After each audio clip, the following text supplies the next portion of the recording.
Hello everybody, we're with the MCRC News. We're here with State Senator Steve McClure. My name is Ryan Zipprich. We're also alongside Kim Wilson, South Jacksonville Precinct Committee lady. Steve McClure is running for Illinois State Senate. We'll start off, Steve, talking about redistricting. Illinois has came out with a new redistricting bill. We're seeing what's going to happen with that. You want to further comment on that? So the Senate and House bills already passed. The governor went back on his word and he decided to sign those into law. Even though they were partisan maps, they were drawn that in a way that was not only using bad data, the first maps that were signed, but really going against what our Constitution says. Our Constitution says that you can't get a map passed beyond June 30th if you're in the legislature. And what they did was they passed a map after June 30th. That's not allowed by our Constitution. So we've got these maps that were passed, one that was passed before June 30th with bad data, and one that was passed after June 30th that is not allowed for by our Constitution. So that's what's happening with the Senate and House maps. Those are now in court. We're hoping that there'll be some sort of a resolution by November or December.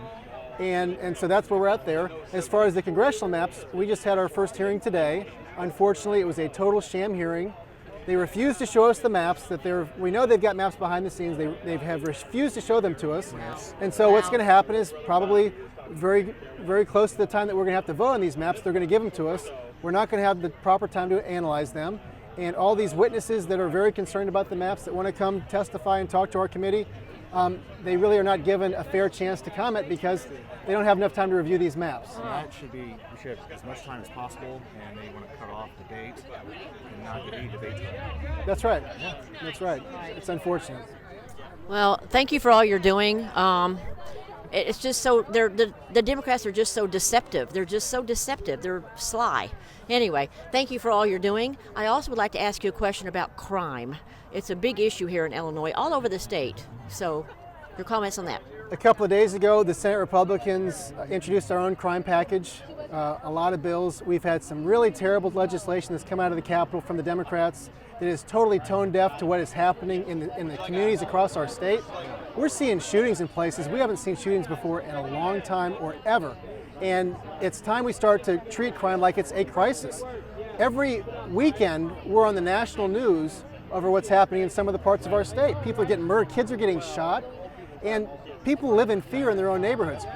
We're tired of it, and I know we're in the super minority, but it's time to have this conversation again, but in a bigger way with all these bills. So we're demanding that the Democrats let us vote on these bills and that we discuss these bills because, listen, we want to protect these neighborhoods, we want to protect our kids in this state, and we can't do it unless we start to take action against crime. Right now, the Democrats who control our state are refusing to do so, and the little things they're doing with crime, they're making crime worse. They're passing bills that tie the hands of our police officers and enable and help violent criminals. This has to come to an end. I think the people are waking up to that. Yep. And you mentioned Chicago, and you mentioned the state of Illinois. City of Springfield has been having an uptick in gun violence and homicides. So it is all statewide, not just up in Chicago. Also, you're correct. It's an issue that Democrats have let go to the side too long. Yeah, and it's time to stick up for the people that live in fear every day because their neighborhoods are not safe.